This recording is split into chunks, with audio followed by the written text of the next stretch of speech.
In this year's Stanley Cup playoffs, we would see countless goaltender blunders, where they would try to play the puck. Deep, the Penguins have set up. Gensel scores. Stutter in anticipation. Giveaway here. Score. Stopped behind the net by Smith. Dangerous pass. Shot. And Mike Smith saved another shot. But it's a goal. Off the boards, but not out. Smith the stop down. Nichushkin scores. Only for the puck to end up in the back of their own net. And when it comes to legendary goaltenders in the NHL, Patrick Roy is a name that always comes to mind. Not only did he win the Stanley Cup in Conn Smythe in his rookie season, not only did he demand to be traded after getting literally booed out of the building by his own fans, just to be traded to the Colorado Avalanche, where he would go on to win the Stanley Cup in that same season, and then another Stanley Cup in a Conn Smythe. But Patrick Roy is hilariously the only goalie in history to take the puck from his own end. And you know what? I'll just show it. Rangers with a 4-1 Look lead. at Patrick. Look at this. What is this? He's out of his mind. There's a penalty now. He carried the puck over center ice. You can't do that as a goalie. He doesn't realize it. That is Patrick's nuts. Look at Dvorsky. Like, get this.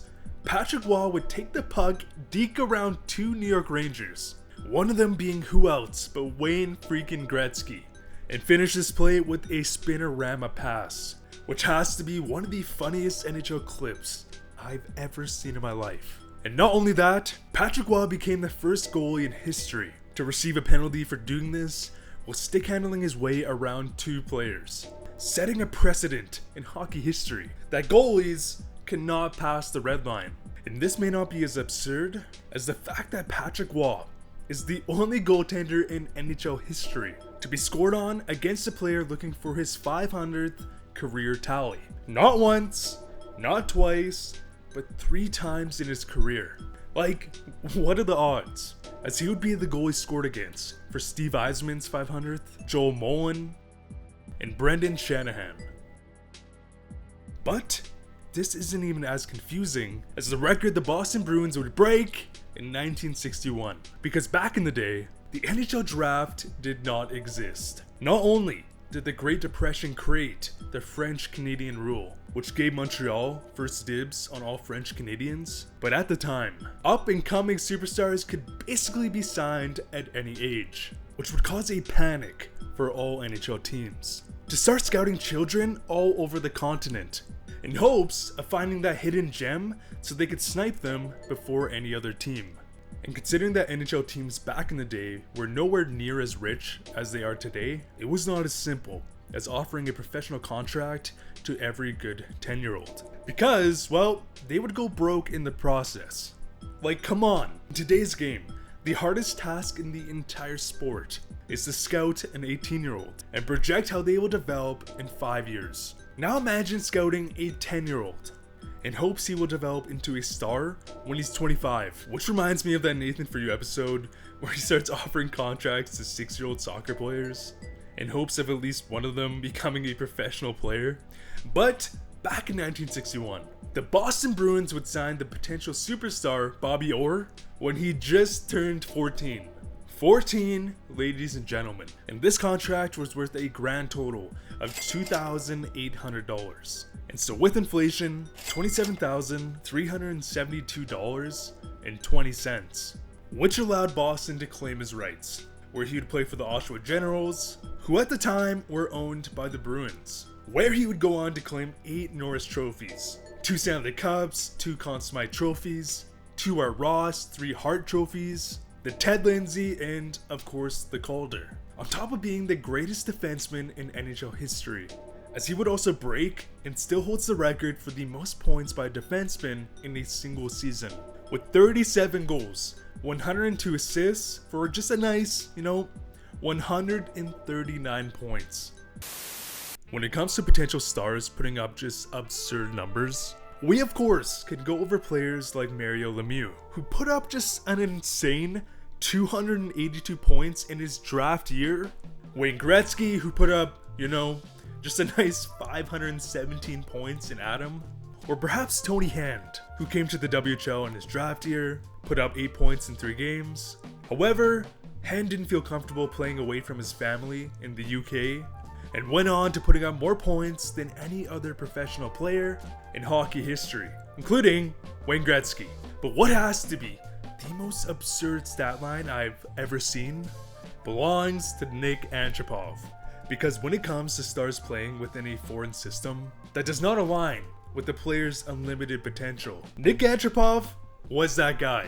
Born in Kazakhstan, the 6'6" monster would make the great decision to play in the Russia 2 League, which is similar to playing in the AHL compared to the KHL, where he'd also put up 23 points in 28 games, which was very impressive for an unpolished 17-year-old playing against men. And in his draft year, Nick Antropov, who wanted to be seen by more scouts, would join the U18 Kazakhstan team, which, as you can imagine, didn't have any other potential NHL talent. Thus, they would be placed in the D division. And, my god, it would happen. Nick Antropov would put up a disgusting 54 points in 5 games, including a IIHF record-breaking 39-point game. I repeat, 39 points in a single game. I can't even put up that many points in NHL Be a Pro, with 20-minute periods set on rookie, let alone actual competition. And this performance was so monumental that it would single-handedly promote Kazakhstan in the World Juniors, as Kazakhstan would make the A division within the U20 World Juniors, where Antropov would put up 6 points in 7 games as a 17-year-old, which not only passed the production of a 17-year-old Connor McDavid, Sidney freaking Crosby, but Nick Antropov would even outscore every single player on Team Canada, as Canada apparently had a rough team that year, as Nick Holden led all of the team with 4 points in that tournament. And all of this would lead Antropov to become the highest drafted player in Kazakhstan history, as he would be drafted 10th overall by the Toronto Maple Leafs that following summer. Ovechkin storming in. Alexander Ovechkin curl and drag to the back end. He scores! Simply sensational! Pure goal scorers. Austin Matthews, Brett Hull, Mike Bossy, of course Alex Ovechkin, all come to mind.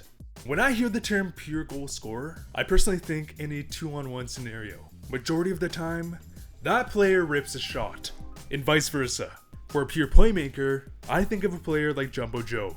On a 2-on-1, there is not a chance in hell that Joe Thornton shoots that puck. And of course, this will heavily reflect in that player's stats throughout their career. But the thing is, for 90% of players, if not more, even if they have a 50-goal season, they will have more assists than goals. It just works that way.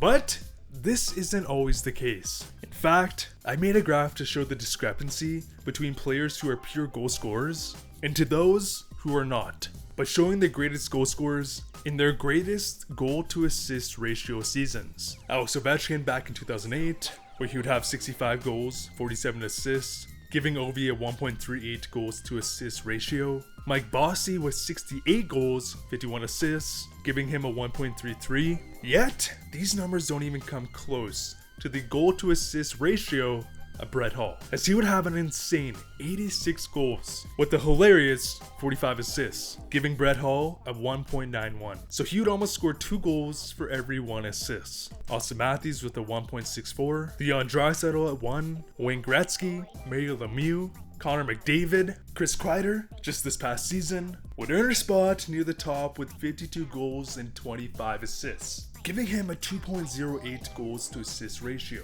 So literally, over 2 goals scored for every 1 assist. Just to show how pure playmakers like Joe Thornton, Adam Oates, and Henrik Sedin were, here you go. Wendell Clark would have a 2.0 ratio in 1999. And Cam Neely with a 2.01. Okay, so now that we've gone over many of the most notable stars, who is number 1? Well, it is Joe friggin' Malone, who, get this, had 44 goals, 4 assists in his rookie season, giving him a hilarious and monumental 11-to-1 goal to assist ratio.